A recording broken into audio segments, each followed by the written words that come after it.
Bora, fiel, se liga agora nessa entrevista com o Dorival e o filho dele no Bola da Vez com o Real e o Fábio Santos. Eu procurei separar aqui pra vocês as melhores partes dessa entrevista, tá bem bacana. Ele falou de tudo, falou sobre o José Martínez, falou sobre a janela do meio do ano que pode desmanchar o time do Corinthians e também dos reforços que ele pediu pro Timão pra temporada, tá muito bom. Deixa o seu like, se inscreve no canal pra você não perder nada do Timão, nenhuma informação. Então, sem mais relações, bora pro vídeo. Quando você chegou no Corinthians, primeiro jogo que você viu, uma lambada pro Flamengo no Maracanã e sustentou. Vamos ganhar alguma coisa. Campeão de novo da Copa do Brasil. Esse ano, agora essa temporada 2026, é a temporada que o corintiano vai querer demais ganhar a Copa Libertadores. É possível? Assim, André, tudo é possível na vida, desde que você tenha os caminhos.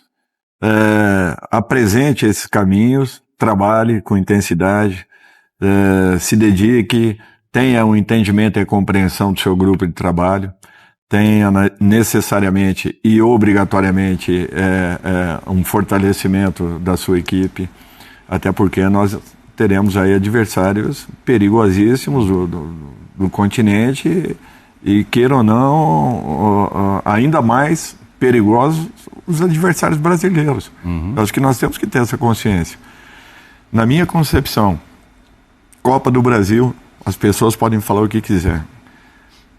É muito diferente de uma Libertadores da América. É muito mais difícil. A Copa do Brasil? Muito mais difícil. É interessante isso, pode ser que muita gente questione, mas é uma visão que eu tenho já há algum tempo.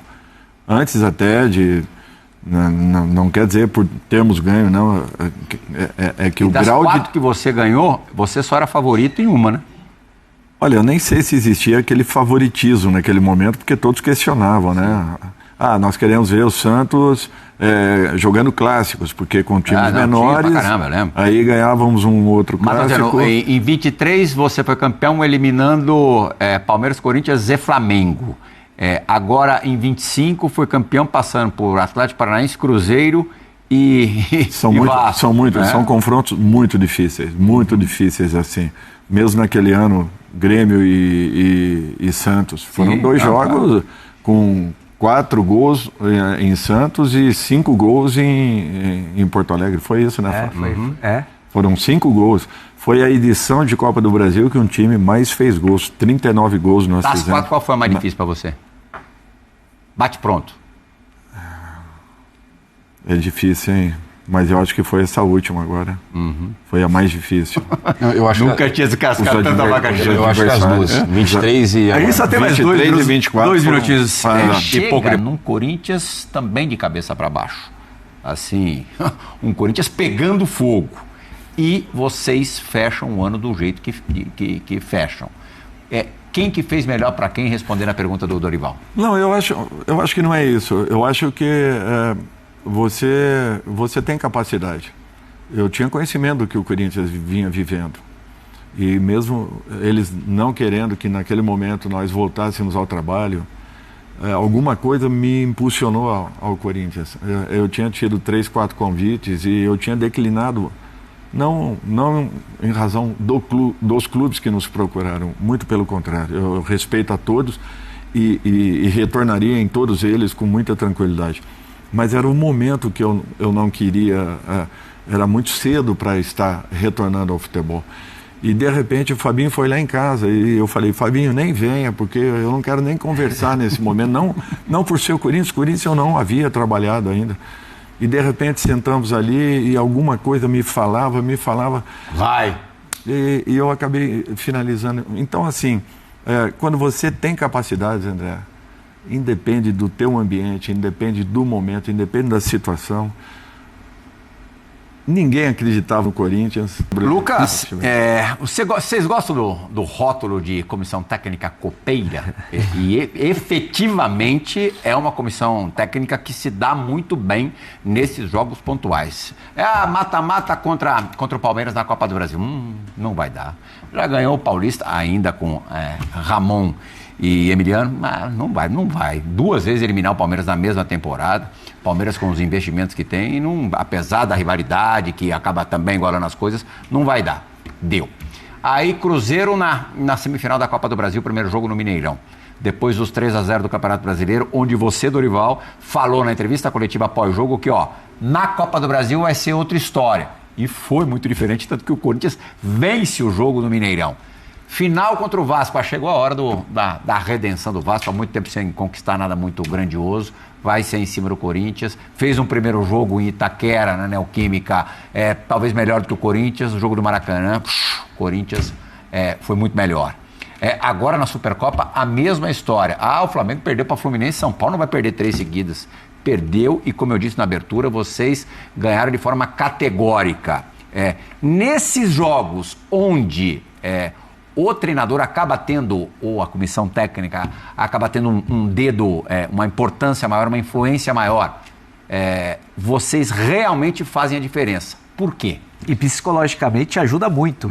O jogador, ele sabe disso. Fala, o treinador é bom nesse esquema, nessa tática. Confia. É diferente. Psicologicamente ajuda. Eu penso assim, André, uma grande equipe, um grande time, ele vai te levar muito mais longe nas Copas. Um grande elenco, ele vai fazer com que você consiga chegar num Campeonato Brasileiro.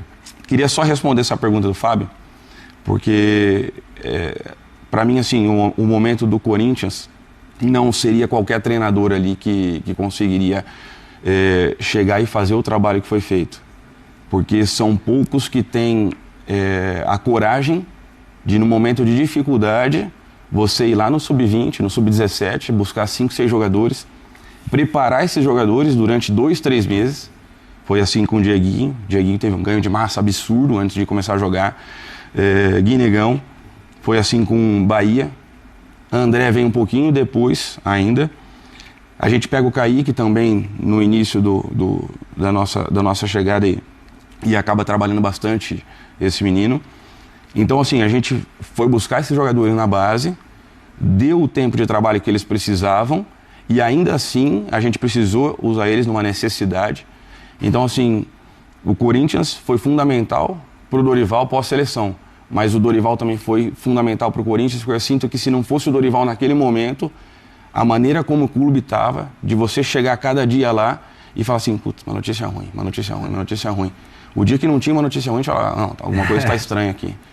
Então, você chegar e ter um treinador que tem essa coragem para poder fazer um trabalho como esse, porque o que nos foi apresentado é que nos dariam 5, 6 jogadores. E aí, esses 5, 6 jogadores, eles vieram lá de baixo. E nós tínhamos que trabalhar esses meninos antes de colocar eles para jogar. Então, assim, se não fosse ele naquele momento, teria sido muito pior. Eu não imagino que poderia ter acontecido com o Corinthians naquele momento. Mas o Corinthians foi fundamental também para que ele se reerguesse, se levantasse e hoje se sentisse de novo aí de volta. Ô Dorival, além da competência de vocês, como que o Corinthians consegue se dar bem, ser campeão no meio de uma bagunça, de um caos tão grande? Eu acho que o principal ponto é que nós conseguimos blindar totalmente o centro de treinamento. Nós ficamos focados apenas no que vinha acontecendo ali dentro. Essa colocação do Lucas, quando nós percebemos que não existiriam ali possibilidades de uma contratação, eu sentia que estava muito difícil o momento político, porque havia a saída do presidente foi uma semana depois da minha chegada. E quando o presidente Osmar assume, nem ele tinha certeza da permanência. Isso ainda demorou, eu não me lembro bem, mas acredito que uns 60 a 80 dias, esse processo, para que tivesse uma segunda apuração, alguma coisa nesse sentido. Então, as indefinições, elas começaram a me chamar a atenção. Eu falei com eles, se nós não tivermos ninguém na base, nós não teremos os jogadores que a gente precisa. Então, dentro das características que eu precisava, eu fui tentar observar alguns trabalhos, alguns treinamentos, e nós trouxemos alguns deles. Inclusive um garoto que vinha sendo preparado, o Furquim, que acabou sendo vendido numa circunstância, né, em razão de contrato, enfim, que era um garoto muito diferente e que vinha num processo de evolução muito interessante, com 16, 17 anos.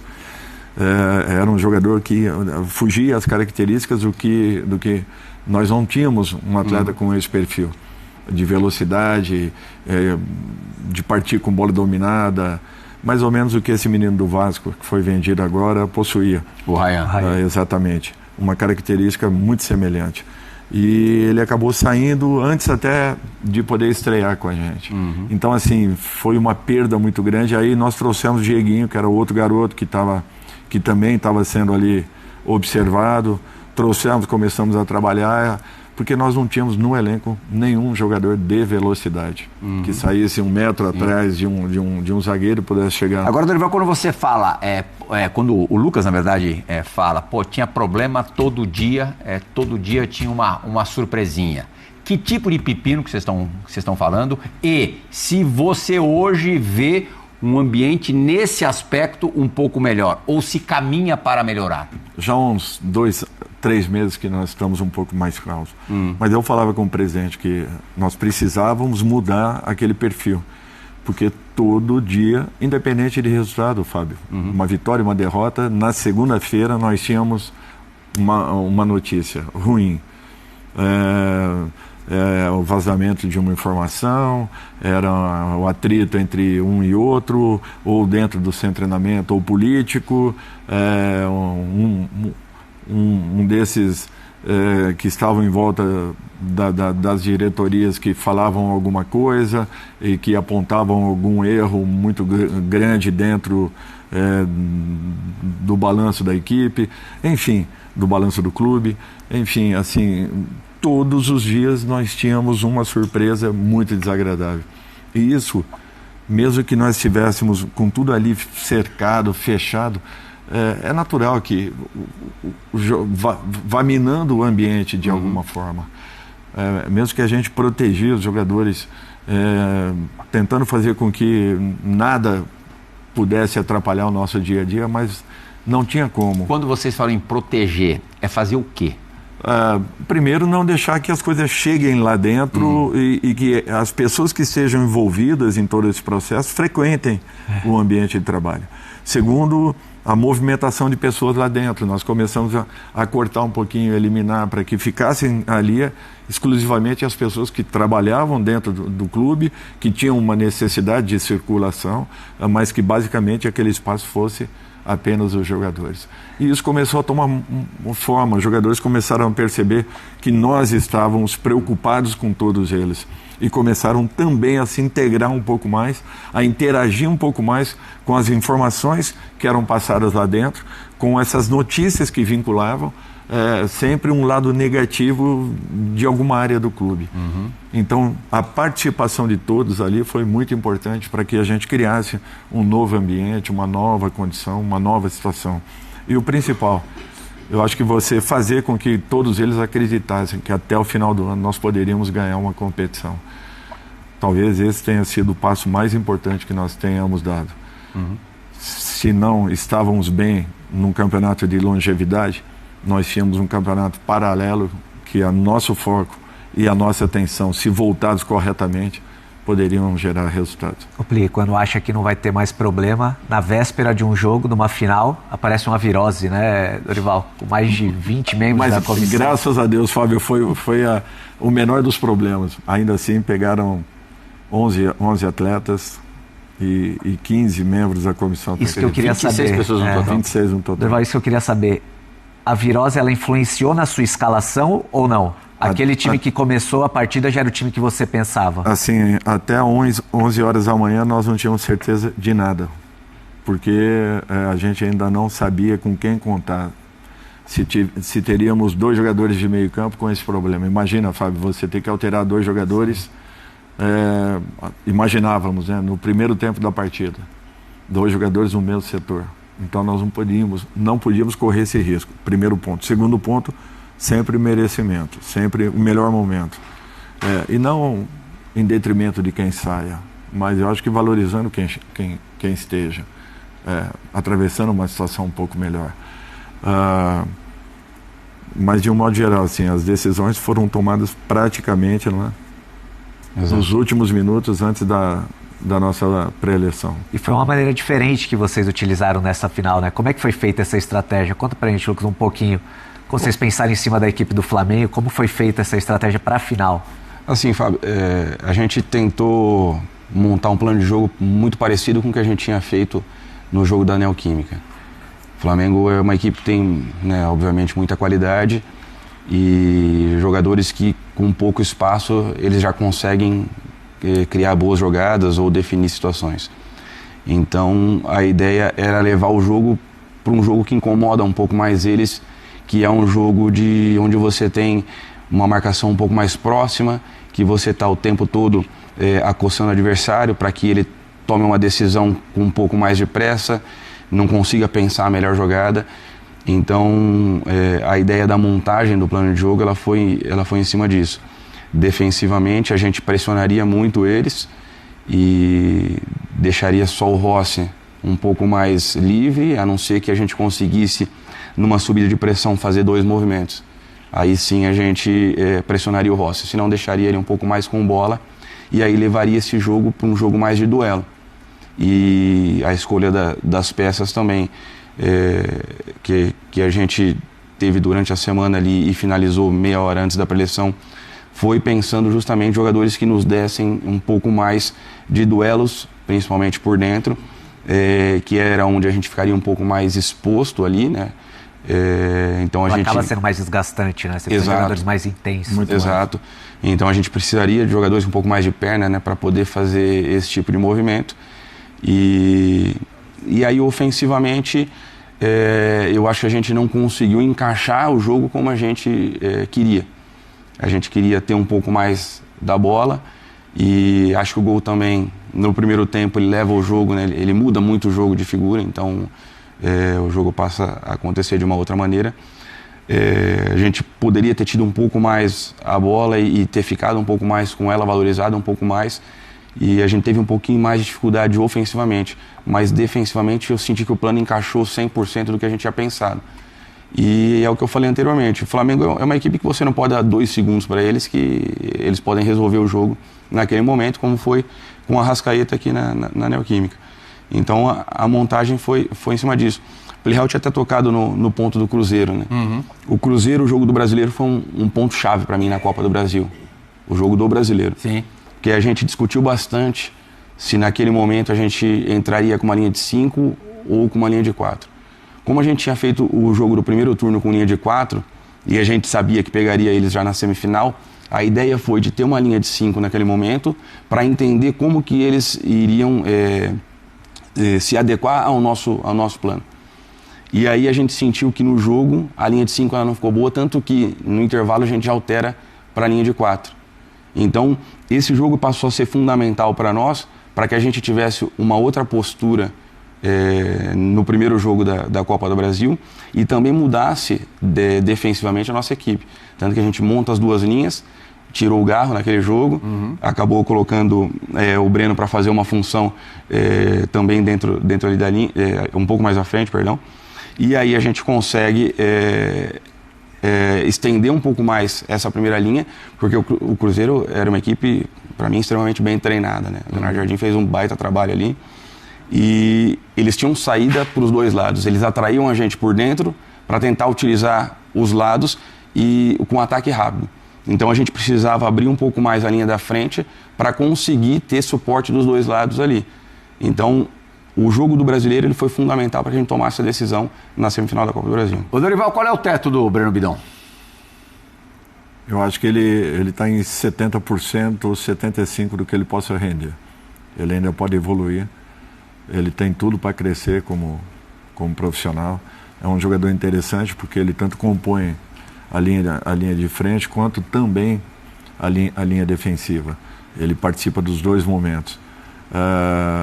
Pode ser um jogador de definição, pode ser um jogador de passe, de último passe. Enfim, ele tem muito campo ainda para crescer. Ele ainda, aos poucos, ele vai definindo uma característica que o complete daqui a pouco. Para que aí sim ele possa encontrar um caminho mais adiantado ou jogar um pouquinho mais dentro de uma linha de criação. Eu vejo que só o tempo é que vai definir isso. Dentro das condições que ele tem, ele pode tanto dar um salto um passo para frente, como também um passo atrás, sendo o mesmo jogador com um perfil ainda de crescimento, tanto ofensiva quanto defensivamente. Então, eu acredito que a sequência da carreira é que vai mostrar se ele vai se definir como mais um homem de chegada ou... Você desconfia que aconteça o quê? Eu acredito que do meio para frente. Uhum. Porque ele tá gostando dessa função e está começando a entender que é muito importante a chegada dele na área como trabalho de definição. E ele sabe definir com... Ele enxerga muito o momento do goleiro. É interessante isso, porque ele consegue tirar as bolas com muita facilidade. A média e curta distância. A gente vê muito o Dorival pedindo reforços. Desde o ano passado. Até para o Corinthians poder brigar com essas equipes. E sabe que essa conta vai ser paga, né, Dorival? Vocês foram a última equipe a sair de férias, voltaram antes, fizeram jogos já grandes de clássico, final de campeonato. Saíram 22, voltaram 3, né? E essa conta, por mais que não teve lesão até o momento, a gente sabe que essa conta pode vir mais na frente, né? Pedindo reforço ao mesmo tempo, óbvio que você tem que pensar no momento, jogo a jogo. Mas no meio do ano pode vir uma janela complicada para vocês, perderem jogadores importantes. A gente está falando de Bidon, de Yuri, o próprio Memphis na renovação, né? Como você enxerga isso lá na frente? Pedindo reforço, mas sabendo que você pode perder jogadores importantíssimos. Primeiro é que com o reforço você tem tempo maior de preparação para esses garotos. Que eles possam alcançar... Lançar na hora que é para lançar. Exatamente. Nós aceleramos alguns processos, foram importantes, nos ajudaram bastante, mas não foi o ideal. Nem sempre é o ideal. Tanto é que a nossa preocupação, mesmo tendo carências, nós trabalhamos ao longo aí de 2,5, 3 meses para que esse garoto pudesse estar em condições. Já entendendo os comportamentos que a gente peça, defensivos, ofensivos, movimentações, o gestual de corpo, essas coisas todas que são detalhes pequenos, mas que a gente procura tentar corrigir. Porque assim, eu acho que a principal preocupação é você melhorar o profissional de alguma forma. Quer ele seja um garoto subindo, quer seja um atleta já com uma certa rodagem, mas que tem ainda algumas carências e que podem ser melhoradas desde que você queira atingir um objetivo como esse. E perceba tudo isso. Mas você está com medo da janelinha do meio do ano? Muito. Então, é por isso. Porque nos daria tempo para que, com mais jogadores dentro do elenco, nós preparássemos possíveis saídas. E aí um fato importante. Os clubes brasileiros estão acostumados a vender o atleta dentro de uma necessidade. Nós temos que aprender o contrário. Vender no momento em que nós quisermos vendê-lo. Essa é uma diferença muito grande. Então, nessa janela de julho, nós vamos vender jogador A. Esse é o jogador a ser vendido. Na janela do final do ano, do início do ano seguinte, nós teremos 2 jogadores para venda. Então, nós nos prepararmos e prepararmos o caminho para que esse atleta possa ser vendido. Eu acho que esse é o diferencial da venda. Não é aquele produto que os caras vêm na procura. Não. Quem tem que definir isso é o clube. Só que o clube tem que estar alicerçado e preparado para o momento oportuno. Logicamente que terão as situações eventuais e diferentes. Essas, o clube é quem dará o preço. É a mesma coisa quando você compra um apartamento frente mar. Quem dá o preço desse apartamento é o dono da propriedade, é o dono desse apartamento. Um quarteirão atrás, quem coloca o preço no apartamento é o mercado daquela cidade. Então é uma diferença muito grande. Entendeu? Tenta responder para mim, porque infelizmente o tempo passou depressa demais. Dois personagens que a gente não pode deixar de citar no programa. E eu peço que você seja sucinto mesmo. A sua sensibilidade diz que no segundo semestre você vai seguir contando com o Memphis? É a primeira. A segunda, a sua sensibilidade diz que um dia na vida você vai voltar a ver o Martínez? eu coloco mais 100 reais aí. Parece que o Cajite fez uma aposta. Eu coloco mais 100 reais. Mas é assim, eu acho que a gente tem que entender. Ele teve um problema dentro do país. Sim. Logicamente que não poderia ter deixado chegar naquele instante. Você tem um passaporte em que praticamente em cima do vencimento você faz uma renovação. Eu acho que era uma decisão que já deveria ter sido tomada. Isso seria um fato normal. Depois disso aconteceu um problema muito sério. A partir daí nós temos que também entender, mas quando ele chegar, procurar conversar muito para poder conhecer os detalhes de tudo o que aconteceu. Eu acredito que com o Memphis exista uma possibilidade de uma renovação. Tudo vai depender naturalmente dele, atleta, como também do clube. O Memphis no dia a dia assim é fácil? É tranquilo, é um cara tranquilo. Ele é profissional. Ele tem algumas particularidades que a gente procura respeitar. O tipo de recuperação dele é um pouco mais lenta. Ele precisa de algumas situações assim necessárias por ele já colocadas, inclusive antes até da nossa chegada aqui dentro. Então, que são respeitadas. Mas, de modo geral, ele participa de todos os trabalhos. É um profissional. O Memphis nasceu para jogar futebol. Ele tem o dom natural do jogador sul-americano. É muito interessante isso. Então é isso, Fiel, mano. Separei aqui. Eu fiquei 1 hora. Eu gravei o programa inteiro e deixei bem cortadinho, mano. Só as partes que eles falam do Corinthians e tal. Porque ele falou ali também de seleção brasileira. Ficou um tempão falando de seleção. Falou da época do Flamengo e tal. Eu cortei só pra focar mesmo no Corinthians, que é o que interessa pra gente. Então, até o Dorival tá com medo dessa janela do meio do ano, mano. Tô falando pra vocês, cara. A gente tem que contratar agora. Parece, eu dei uma olhada, o presidente do Corinthians confirmou que a contratação do meia marroquino lá, amigo do Memphis, tá quase finalizada. Então, mais um reforço pro Dorival. Ainda não fiz vídeo porque não deu, cara, não teve corte pra gente fazer. Teve um programa que tem 2 minutos, mas não teve complemento, aí não compensa. Mas, e também tá chegando mais aí, o Angeleri parece que tá retornando. E o Alan do Flamengo parece que tá praticamente acertado também. Dizem que ele é melhor que o Alisson. Vou ser bem sincero, não lembro dele. Parece que a melhor fase do Alan foi no Atlético Mineiro, né? Então vamos ver, reforço chegando. E, cara, Dorival é copeiro demais, né? E essa resposta que ele deu me surpreendeu, mano. Falar que a Copa do Brasil é mais difícil que a Libertadores. Mano, até um certo ponto mas se você pegar a Libertadores, o time de fora todo falido. No máximo horrível, um Boca, mas também não tá dando medo em ninguém. Aí você pega os times da Argentina todo falido. Pega os times do Chile todo falido. Pega os times do Equador, Bolívia. Cara, é tudo, tá ligado? Os times brasileiros. Pode ver, mano. As últimas Libertadores é sempre time brasileiro. É sempre time brasileiro. Então realmente a Copa do Brasil pode ser que seja mais difícil mesmo, cara. Então é isso, deixa o seu like, se inscreve no canal pra você não perder nada do Coringão. Então até o próximo, tchau, valeu, é nóis.